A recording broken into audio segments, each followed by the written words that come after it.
ये वो देश है जिसने दुनिया को पहली बार बैंकिंग का तरीका सिखाया।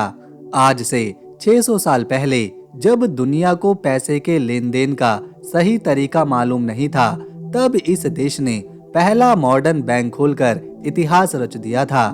ये वो देश है जहाँ की जनसंख्या से कई ज्यादा हर साल सैलानी सिर्फ इसके नज़ारे, इसकी ऐतिहासिक इमारतें और इसका इतिहास देखने आते हैं। यहाँ की हवा में ऐसा जादू है कि हर इंसान अपनी जिंदगी में यहाँ एक बार जरूर जाना चाहता है। इस देश का पिज्जा वाकई में काफी स्वादिष्ट होता है। पूरी दुनिया में सबसे ज्यादा यूनेस्को वर्ल्ड हेरिटेज साइट्स भी इसी देश की झोली में हैं। यहाँ की इमारतें, यहाँ के पुराने विश्वविद्यालय और यहाँ का गजब का आर्किटेक्चर किसी को भी अपनी ओर खींच लेता है। इतना ही नहीं, दुनिया का सबसे छोटा देश वेटिकन सिटी भी इसी देश के बीचों बीच बसा हुआ है। एक तरफ जहां यह अपनी संस्कृति के लिए मशहूर है, वहीं दूसरी तरफ देह व्यापार को कानूनी मान्यता मिली हुई है और इस काम से यहां 1,20,000 से ज्यादा महिलाएं जुड़ी हुई हैं। यूरोप के सबसे अमीर और ताकतवर देशों में इसका नाम लिया जाता है। आज हम जा रहे हैं इटली के उस सफर पर जहां की गलियां इतिहास बोलती हैं और जहां की हवाओं में कला और संस्कृति देखने को मिलती है। आज हम इटली की एक एक बारीक चीज, यहाँ के लोग, उनका रहन सहन और यहाँ की शानदार इमारतों को ढूंढ ढूंढ कर आपके सामने लाएंगे। बस बने रहिए हमारे साथ इस सफर में आखिर तक। यूरोप के कई देशों में आपने ओपेरा हाउस देखे होंगे, लेकिन क्या आप जानते हैं कि इस कला का जन्मदाता इटली ही है? जी हाँ, इटली वो पहला देश था जिसने दुनिया को ओपेरा हाउस का तोहफा दिया। मिलान शहर का विश्व प्रसिद्ध ला स्काला ओपेरा हाउस इसका जीता जागता सबूत है। साल 1778 में जब ये बनकर तैयार हुआ, तब से लेकर आज तक यहाँ क्लासिकल म्यूजिक के दीवानों का मेला कभी खत्म नहीं हुआ। सुरों की ऐसी महफिल आपको दुनिया में कहीं और नहीं मिलेगी।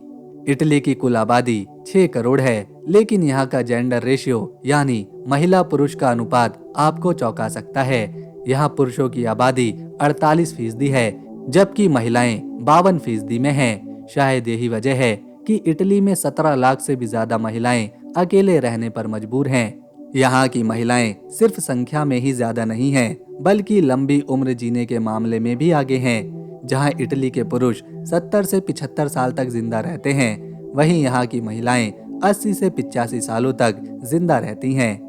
एक और हैरान करने वाली बात है इस देश की कि 80% आबादी सिर्फ 20% जमीन पर सिमटी हुई है। आप सोच रहे होंगे ऐसा क्यों? दरअसल इटली का 80% हिस्सा तो प्रकृति ने अपने पास रखा है। खूबसूरत पहाड़, घने जंगल और कलकल करती नदियां इस देश की खूबसूरती में 4 चांद लगाती हैं। क्षेत्रफल के लिहाज से ये देश 3,01,340 स्क्वायर किलोमीटर में फैला हुआ है और ये दुनिया का 72वां बड़ा देश बनता है। इसके उत्तर में स्विट्जरलैंड की वादियां हैं, उत्तर पूर्व में ऑस्ट्रेलिया है और पूर्व में स्लोवेनिया। जबकि इसकी असली ताकत है इसका भूमध्य सागर से लगा हुआ हिस्सा। ये समंदर सिर्फ नजारे नहीं देता, बल्कि इटली की अर्थव्यवस्था की रीढ़ की हड्डी भी है, जिसके जरिए ये पूरी दुनिया से व्यापार कर पाता है। धर्म की बात करें तो यहाँ के लोग कैथोलिक आस्था में यकीन रखते हैं। करीब 74% लोग रोमन कैथोलिक हैं। इसके अलावा 3% ईसाई धर्म की दूसरी शाखाओं को मानते हैं। वहीं 4% आबादी इस्लाम धर्म को भी मानने वाली है। 1% में यहाँ हिंदू भी रहते हैं और 0.5% में बौद्ध धर्म के मानने वाले हैं। इसके अलावा 17.5% लोग ऐसे हैं जो किसी भी धर्म पर यकीन नहीं रखते। इस देश की आधिकारिक भाषा इटालियन है, जिसकी मिठास यहाँ के लोगों की बातचीत में दिखती है। प्रकृति की खूबसूरती के बीच अगर आपको मौत का मंजर यानी कि ज्वालामुखी देखना पसंद है, तो इटली का माउंट एटना आपको हैरान करने वाला है। ये सिर्फ एक पहाड़ नहीं, बल्कि धरती का वो हिस्सा है जो सदियों से लगातार आग और लावा उगल रहा है। माउंट एटना दुनिया के सबसे सक्रिय और विशाल ज्वालामुखियों में से एक है, जिसकी गर्जन आज भी लोगों को प्रकृति की ताकत का एहसास कराती है। अगर किसी देश की आत्मा को समझना हो तो उसकी राजधानी को जानना सबसे जरूरी है। चलिए चलते हैं रोम, एक ऐसा शहर जिसके बारे में कहा जाता है कि रोम एक दिन में नहीं बना था। ये न सिर्फ इटली का सबसे खूबसूरत शहर है, बल्कि पूरे यूरोप के इतिहास की नींव भी यहीं पर रखी गई थी। रोम के बसने की कहानी किसी पुरानी फिल्म की तरह रोमांचक और दर्दनाक है। इतिहास बताता है कि इसकी शुरुआत 753 ईसा पूर्व में हुई थी। एक कहानी के मुताबिक दो भाई थे, रोमुलस और रेमस। इन दोनों के बीच सत्ता और जमीन को लेकर एक भयानक झगड़ा हुआ, जिसमें रोमुलस ने अपने ही भाई की जान ले ली।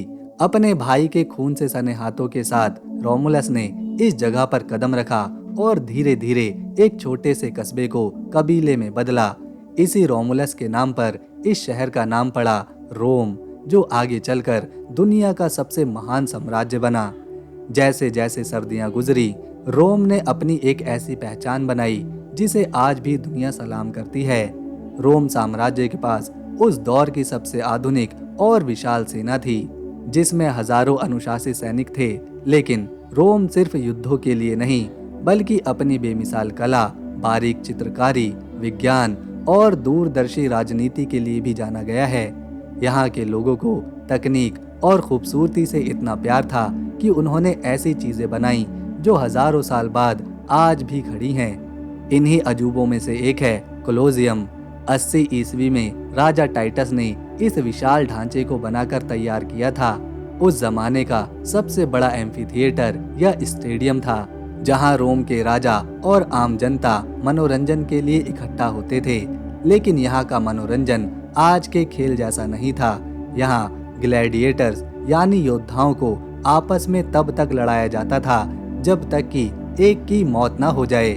जीतने वाले को राजा की तरफ से इनाम और शोहरत मिलती थी। इसी खूनी खेल का पागलपन ऐसा था कि पूरा शहर इसे देखने उमड़ पड़ता था। इस कोलोसियम में एक साथ 50,000 से 80,000 लोग बैठ सकते थे।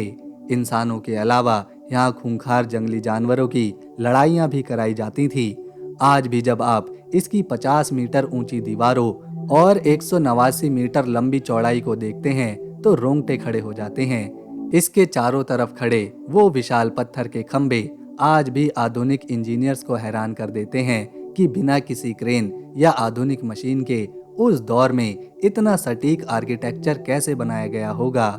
दोस्तों, इटली का जिक्र हो और पीसा की झुकी हुई मीनार यानी लीनिंग टावर ऑफ पीसा की बात ना हो, ऐसा तो हो नहीं सकता। 1173 में शुरू हुई ये मीनार पूरे 200 सालों में बनकर तैयार हुई। हैरानी की बात यह है कि ये 56 मीटर ऊंची मीनार बनने के समय से ही लगातार झुकती जा रही है, लेकिन इसकी मजबूती आज भी वैसे ही है।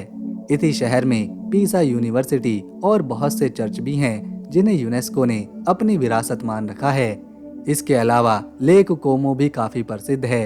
अल्प्स की पहाड़ियों के नीचे बसा ये नीला समंदर जैसा तालाब दुनिया के सबसे अमीर और मशहूर सितारों का ठिकाना है।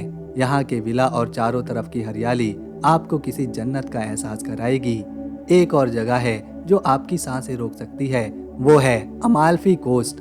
ऊंचे पहाड़ों की ढलानों पर बसे रंग बिरंगे घर और नीचे गहरा नीला समंदर, ये नज़ारा पूरी दुनिया में कहीं और देखने को नहीं मिलता। यहाँ की सड़कें और नींबू के बाग इस जगह को दुनिया की सबसे रोमांटिक जगह बनाते हैं। अगर आपको पानी की आवाज़ और फव्वारे पसंद हैं, तो रोम का ट्रेवी फाउंटेन आपको दीवाना बना देगा। यहाँ का एक गजब का रिवाज है, लोग इसमें सिक्के फेंकते हैं। माना जाता है कि सिक्के फेंकने वाला अपनी जिंदगी में दोबारा रोम जरूर आता है। पर क्या आप जानते हैं कि यहाँ कितने सिक्के फेंके जाते हैं? हर एक दिन में यहाँ 3,69,000 रुपए के सिक्के लोग इस पानी में डाल देते हैं। यानी साल भर में ये रकम 13 करोड़ 11 लाख रुपए से भी ज्यादा में बन जाती है। इटली की खूबसूरती के 4 मेन स्तंभ हैं: राजधानी रोम, कला का शहर फ्लोरेंस, नहरों का शहर वेनिस और फैशन की दुनिया मिलान। इटली की लोकप्रियता का अंदाजा इसी बात से लगाया जा सकता है कि यहाँ पर जितनी आबादी नहीं रहती, उससे ज्यादा टूरिस्ट आते हैं। हर साल 6 करोड़ से ज्यादा सैलानी यहाँ पहुँचते हैं, जिससे ये फ्रांस के बाद दुनिया का दूसरा सबसे पसंदीदा देश बन गया है। यहाँ पर पैसों के लिए यूरो इस्तेमाल होता है, लेकिन 2002 से पहले यहाँ लीरा चला करता था। इस चमक धमक के बीच इटली एक बड़ी समस्या से जूझ रहा है, वो है बुढ़ापा। इटली दुनिया का तीसरा सबसे बूढ़े लोगों का देश है, जहाँ 25% आबादी 65 साल से ज्यादा उम्र की है। लोग शादी नहीं कर रहे, बच्चे पैदा नहीं हो रहे, जिससे काम करने वाले युवाओं की कमी खड़ी हो गई है। अगर यही हाल रहा तो अगले 20 सालों में यहाँ की आबादी 6 करोड़ से घटकर 5 करोड़ रह जाएगी। अब आपको लेकर चलते हैं एक बदनसीब शहर की तरफ जिसका नाम है पोम्पी। ये शहर सैकड़ों साल पहले एक भयानक ज्वालामुखी के फटने से राख के नीचे दफन हो गया। जब 1200 साल बाद आर्कियोलॉजिस्ट ने खुदाई की तो पूरा का पूरा शहर वैसा ही मिला जैसे आज हम रोमन सभ्यता के पुराने रहन सहन को समझ पाते हैं। इटली ने हमेशा इंफ्रास्ट्रक्चर पर जोर दिया है। इसका उदाहरण है पोंटे वैकियो ब्रिज जो 1345 में बनाया गया था। आज भी लोग इस पर चलते हैं और इसके किनारे सजी दुकानों से सामान खरीदते हैं। इटली सिर्फ पत्थरों का देश नहीं बल्कि दिमाग वालों का भी है। यहाँ के लोग 14 बार नोबेल प्राइज जीत चुके हैं, जिसकी शुरुआत 1901 में गुगिल्मो मार्कोनी ने करी थी। दुनिया की सबसे महंगी गाड़ियाँ फरारी और लैम्बोर्गिनी यहीं से आती है और यहाँ का पिज्जा 18वीं शताब्दी में इसे गरीबों के लिए बनाया गया था ताकि सस्ता और जल्दी बन सके। लेकिन आज मार्गरेटा पिज्जा, जिसका नाम रानी मार्गरेटा के नाम पर पड़ा, अमीरों की पहली पसंद है। इटली का मिलान शहर अपने टुओमी दो मिलानो कैथेड्रल के लिए जाना जाता है, जो यूरोप का तीसरा सबसे बड़ा चर्च है।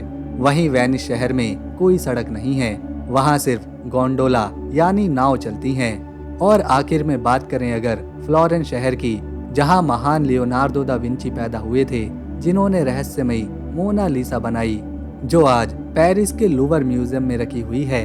इसी शहर में महान मूर्तिकार माइकल एंजेलो ने डेविड और पिएटा जैसी अमर मूर्तियां तराशी थीं। तो दोस्तों, अगर आपको हमारी इटली की ये वीडियो, मेहनत और इन्फॉर्मेशन पसंद आई तो इसे एक लाइक दें, शेयर करें और चैनल को सब्सक्राइब कर बेल आइकन ज़रूर दबाएं ताकि आने वाली नई वीडियो मिस ना हो। हम मिलेंगे नेक्स्ट वीडियो में, तब तक के लिए नमस्कार, अपना ख्याल रखें।